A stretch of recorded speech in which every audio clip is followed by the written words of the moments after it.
Doutor Marcelo Rosendo, nesse período de preparação para as eleições, foros como esse, como o Senado, para discutir algo além da dogmática jurídica, ou seja, algo que vai além da dogmática eleitoral, que nós não nos percamos aqui em discussões e eventuais críticas exclusivamente às decisões dos tribunais eleitorais, possamos lançar aí um outro olhar sobre as questões que envolvem o sistema eleitoral brasileiro. Como o tempo que nos foi proposto aqui é um tempo bem curto, eu, na verdade, pretendo fazer só algumas provocações para que nós possamos refletir. E até acho que ao final encontraremos aqui a mesma linha de argumentação, de raciocínio do Dr. Marcelo Lavinelli, que é essa ideia de uma expectativa decrescente e a necessidade de renovar as esperanças, especialmente sob o aspecto daqueles que fazem o sistema de controle das eleições. E é essa a visão que pretendo trazer, até mesmo em razão da minha condição de magistrado, de curioso sobre o direito eleitoral e de curioso sobre como funciona o sistema de controle das eleições do Brasil, especialmente como funciona a nossa justiça eleitoral e qual o papel que ela deve ter em relação ao combate à corrupção eleitoral, qual o papel que se cobra da justiça eleitoral na quadra atual em relação ao combate à corrupção eleitoral. E eu iniciaria essas provocações tentando fazer aqui uma análise sobre o panorama legislativo, né, sobre o nosso marco regulatório, sobre o marco legal. Para as eleições desse ano, para as eleições de 2014, nós não teremos mudanças nos dispositivos que punem a captação ilícita de sufrágio e que punem as condutas vedadas dos agentes públicos, né? Nós passamos por uma mini reforma eleitoral com o propósito anunciado de reduzir custos das campanhas, né? A lei tem esse propósito anunciado, declarado, confessado. A Lei 12.891 tem o propósito de reduzir custos das campanhas eleitorais, mexeu em vários dispositivos na lei das eleições, mas não alterou as regras do 41A nem as regras dos artigos 73 e seguintes que cuidam das condutas vedadas aos agentes públicos nas campanhas eleitorais. Nós temos, portanto, aí uma perenidade das normas, uma busca por uma perenidade, mas todos sabemos que essa perenidade tem que ser mantida à custa de uma vigilância permanente, né? Ou seja, não são raras as tentativas do Congresso Nacional de alterar e de enfraquecer essas conquistas da cidadania no Brasil, ou seja, as conquistas que vieram através da Lei 9840 e da Lei Complementar 135. A mais recente dessas investidas parece ser essa que a Câmara acaba de aprovar, que criminaliza a denunciação caluniosa para fins eleitorais, né? Ou seja, há de haver uma vigilância permanente para que se alcance essa perenidade e essa permanência, essa estabilidade, seja sob o ponto de vista legislativo, seja sob o ponto de vista da própria jurisprudência, seja sob o ponto de vista de como os órgãos da justiça eleitoral têm interpretado essas normas. E nós percebemos que nos últimos anos, de fato, tem havido essa preocupação com uma certa estabilidade, com uma certa permanência das normas que punem esses ilícitos eleitorais. Nós não experimentamos, portanto, nesse período imediatamente anterior às eleições de 2014, nenhuma alteração dessas normas. A alteração mais recente em relação a esses dispositivos foi percebida com a própria lei da ficha limpa, com a Lei Complementar 135, na medida em que os ilícitos eleitorais da captação de sufrágio vedada por lei e da conduta vedada passaram a importar também na inelegibilidade, né? Até 2010, com a lei da ficha limpa, havia um certo consenso de que essas figuras eram ilícitos eleitorais puníveis com a cassação do registro ou do diploma, mas que não importariam no reconhecimento da inelegibilidade, na medida em que não representavam hipótese de abuso de poder, né? Até então havia muito claramente essa distinção entre ilícitos eleitorais que poderiam levar à cassação do registro e a prática do abuso de poder, de modo que só a prática do abuso de poder, só o reconhecimento do abuso de poder é que levaria ao reconhecimento da inelegibilidade. E a Lei Complementar 135 avança, portanto, na medida em que determina que as condenações pelos ilícitos eleitorais da captação do 41A e das condutas vedadas, nos casos em que essas condenações importarem na cassação do registro ou do diploma, Isso importará para o candidato que foi punido também com reconhecimento da inelegibilidade pelo prazo de 8 anos, o que no caso do 41A é algo que acontecerá sempre, na medida em que não se dissocia, aí não se estabelece uma independência entre as sanções possíveis, né? E aí também os tribunais eleitorais não têm, me parece, dissentido em relação a isso. Ou seja, no caso do 41A, a cassação do registro será, e a multa são sanções que não se soltam, que não se dissociam, de modo que é impossível, por exemplo, segundo os tribunais eleitorais, aplicar somente a punição de multa no caso eventual de um candidato que tenha praticado a captação ilícita, mas que não tenha logrado êxito na eleição, não tenha obtido o diploma passado a eleição. Não haveria mais a possibilidade de aplicar somente a multa, uma vez que as sanções não podem ser consideradas como sanções autônomas. De modo que o reconhecimento do 41A, com a condenação à cassação do registro do diploma, importará sempre também o reconhecimento da inelegibilidade. No caso das condutas vedadas, o artigo 73, nós sabemos que ainda há, em função de uma construção jurisprudencial, a ideia de que a conduta vedada somente gerará a perda do registro do diploma quando houver gravidade, proporcionalidade para afetar a normalidade da eleição, para afetar a igualdade de oportunidades entre os candidatos, de modo que a Lei Complementar 135, portanto, no caso do 41A, reforça essa ideia de fato de que a prática da captação ilícita importará também no reconhecimento da inelegibilidade. Indo além ainda nessa linha desse panorama legislativo do nosso marco regulatório sobre o tema, nós encontraremos na mini-reforma eleitoral de dezembro uma alteração que acaba tendo relação com o tema da corrupção eleitoral, que é do artigo 100A, que foi introduzido pela Lei 12.891, que diz respeito aos limites para a contratação de pessoal, né? E a norma estabelece limites para a contratação de pessoal, de militância remunerada para trabalhar nas campanhas,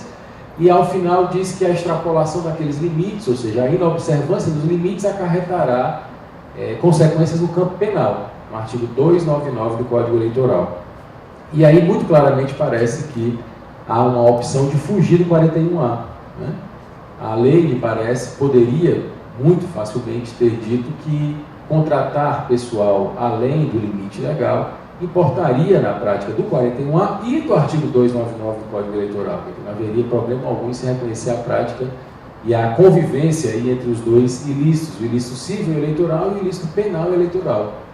Mas por motivos que parecem também absolutamente presumíveis, o Congresso Nacional preferiu encaminhar ou direcionar, mesmo estabelecendo esses limites, direcionar a sanção para o campo penal, porque todos nós sabemos que a punição no campo penal, no caso da corrupção eleitoral, tem se revelado muito menos efetiva do que aquela do 41A, e foi, inclusive, um dos motivos que acabou por determinar a iniciativa popular que resultou no 41A, era exatamente essa constatação de que a previsão da corrupção eleitoral como ilícito penal e todas as dificuldades para uma punição no âmbito penal acabavam determinando a impunidade até então da prática da corrupção eleitoral. E com o 41A, então, a gente acaba trilhando um novo caminho e com toda a efetividade que se construiu a partir do 41A. Então, nós temos essa alteração com a lei de dezembro de 2013, uma alteração que não foi contemplada nas resoluções do TSE para a eleição de 2014, o TSE, ao que tudo indica, postergará a mini-reforma eleitoral para 2016, então, ainda que não se estabeleça a possibilidade de aplicação já na eleição de 2014, nós temos já prevista na legislação eleitoral a punição pela contratação de pessoal, a contratação de cabos eleitorais, além daqueles limites que estão lá estabelecidos. E me parece também que, ainda que não haja a previsão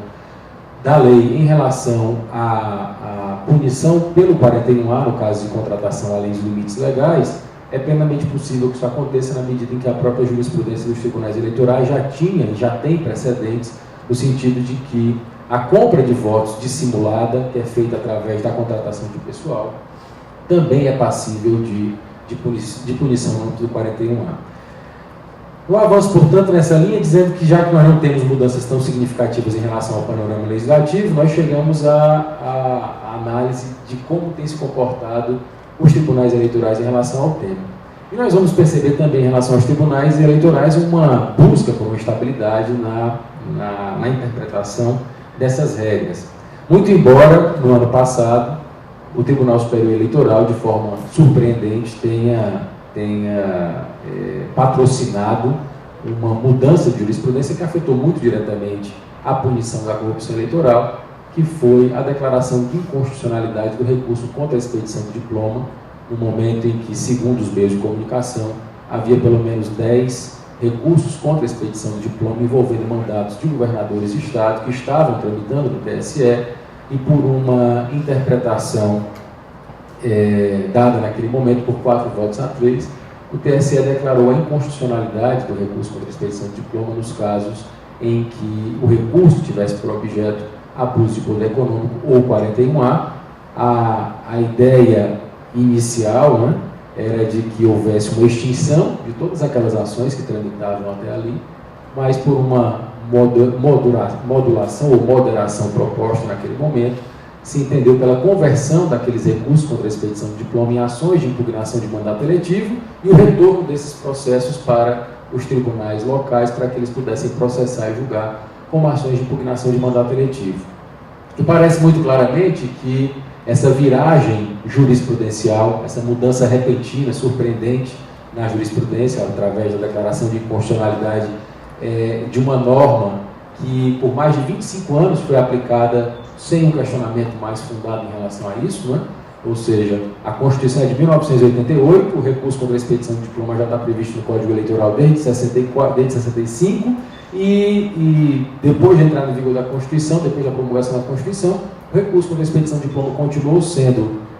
conhecido, processado, julgado. Veio a Lei 9840, que mexeu lá no artigo 262, inciso 4, e contemplou o recurso contra a expedição de diploma também no caso de 41A, e o recurso continuou sendo processado, continuou sendo julgado, e agora, 25 anos depois, se entendeu que o recurso contra a expedição de diploma era inconstitucional naquela hipótese, uma vez que conflitaria com a ação de impugnação de mandato eletivo, e que a ação de impugnação seria o único instrumento apto a gerar efeitos e cassar mandato de acordo com a Constituição. Ainda que nós não façamos uma análise mais aprofundada do mérito dessa decisão, da mudança, se a mudança era apropriada ou não, até porque todos aqueles que militam no campo do direito eleitoral sabem que reina uma certa irracionalidade nesse campo dos recursos eleitorais, das ações eleitorais, né?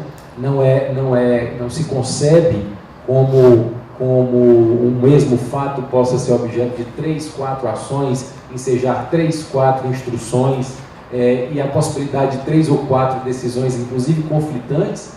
Havia e reinava uma certa irracionalidade do sistema processual eleitoral, mas ainda que nós não entremos no mérito da decisão, o que se pode afirmar sem nenhum tipo de dificuldade é que aquela mudança nos moldes em que foi implementada afetou diretamente a segurança jurídica, porque o Tribunal Superior Eleitoral poderia ter mudado o seu entendimento, mas para os casos que chegassem ao tribunal dali em diante ou para as eleições futuras, né? Uma aplicação prospectiva daquela mudança teria resguardado todos os processos em curso, e infelizmente não foi isso que aconteceu, embora,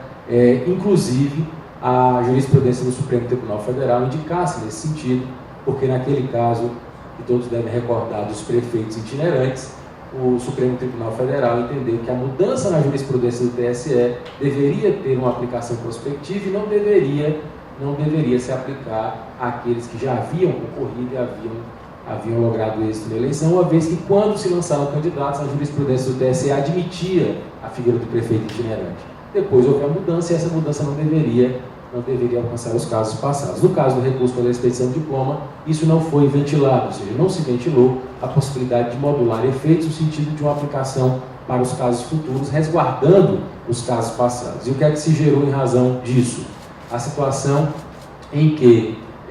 litigantes que entraram com o recurso no momento em que a lei albergava a possibilidade do recurso, a jurisprudência pacificamente albergava a interposição do recurso, o recurso foi processado, se achava em vias de julgamento, e no momento do julgamento, o litigante, a parte, é surpreendido com a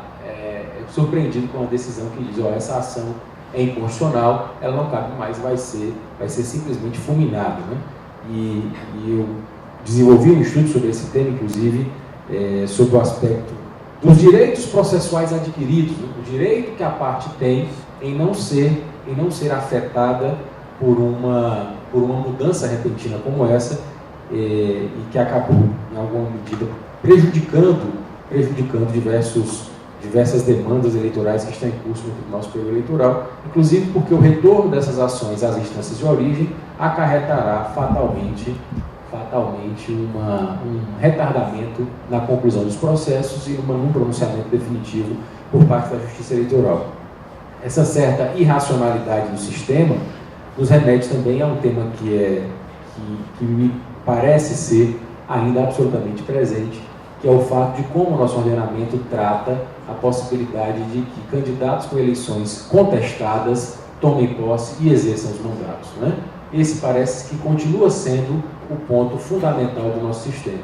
E enquanto outros sistemas não admitem a possibilidade de que candidatos com eleição contestada possam exercer o mandato, o nosso continua admitindo, embora com um direcionamento da lei no sentido de que essas ações devam ser concluídas em todas as instâncias no período máximo de um ano. Nós sabemos que isso na prática não tem acontecido e que muitas vezes os mandatos já em vias de conclusão ainda estão sendo objeto de contestação no âmbito da Justiça Eleitoral.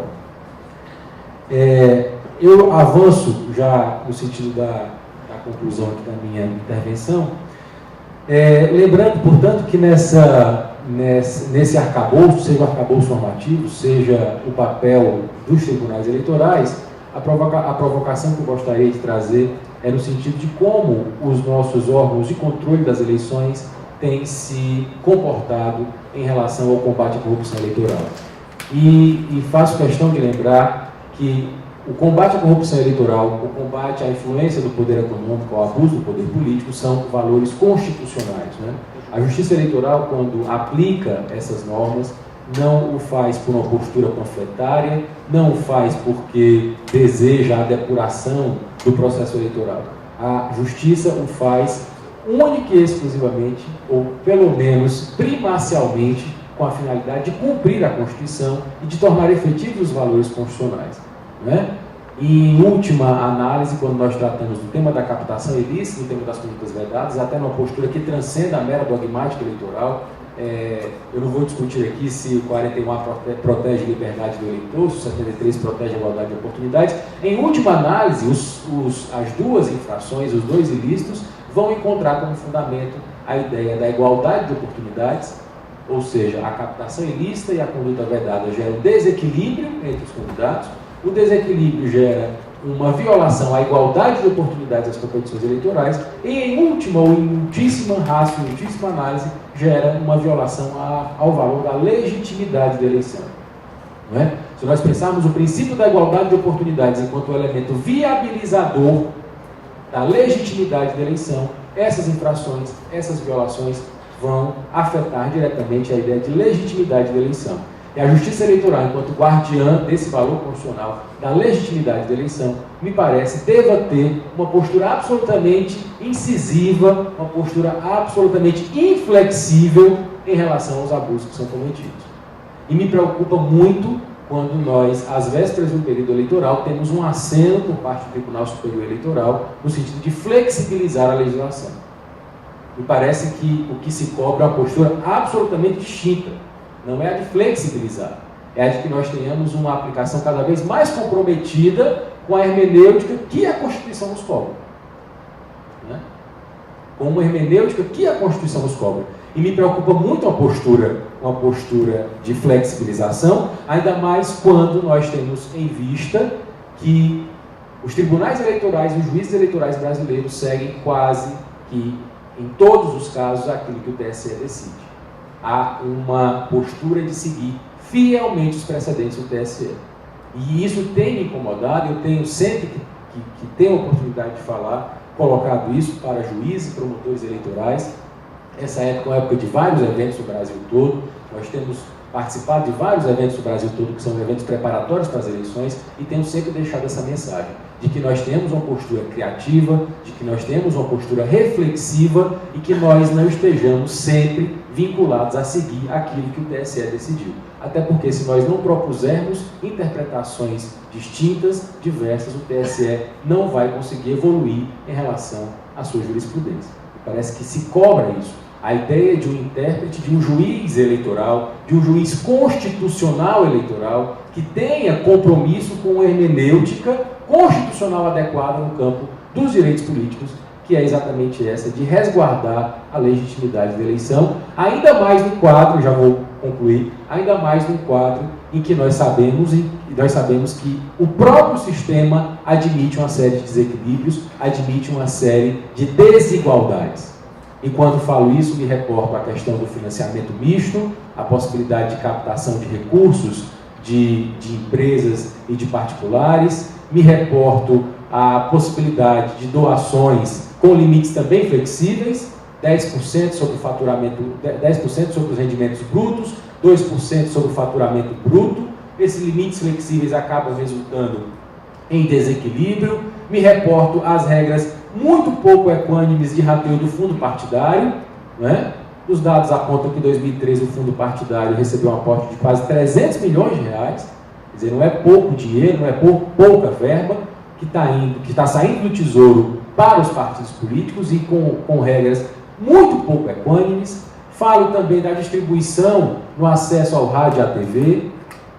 Nós temos uma série de situações, de situações que albergam esse desequilíbrio, que estão contempladas na nossa legislação, mas ainda assim, com a legislação que temos, é plenamente possível que o controle das eleições, que a Justiça Eleitoral tenha uma postura diferente, tenha uma postura muito mais incisiva no campo do combate à corrupção. E me parece que é isso que se cobra nesse momento. A Justiça Eleitoral consegue avançar muito significativamente em relação à apuração da verdade eleitoral, né? Nós conseguimos superar um momento de fraudes nas eleições, nós conseguimos superar um momento em que havia desconfiança sobre o processo eleitoral.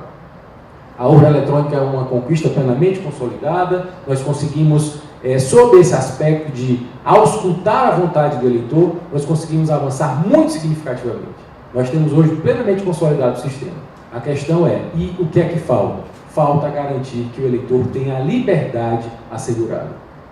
Nós temos a certeza de que o eleitor vai à urna, que deposita o seu voto, que o voto será contado e será transformado num mandato. Mas o problema parece acontecer antes, que é qual é o grau de liberdade que o eleitor tem tido para comparecer às urnas. Livre da influência do abuso de poder, livre do abuso do poder econômico, do abuso do poder político, do abuso do poder midiático, das pesquisas fraudulentas e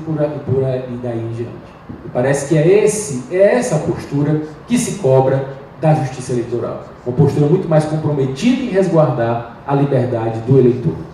E parece que é esse o despertar, é essa reflexão que todos que compõem o sistema de controle, e me parece que também a sociedade civil tem um papel absolutamente relevante nesse momento de cobrar da Justiça Eleitoral essa postura, de cobrar uma postura de fato comprometida com os valores constitucionais. Eram essas as provocações que eu tinha a fazer. Agradeço muito a atenção de todos, espero que nós sigamos aqui nos debates, nas reflexões, e vamos ouvir aqui o Dr. Carlos Antônio para que a gente possa prosseguir no debate. Muito obrigado.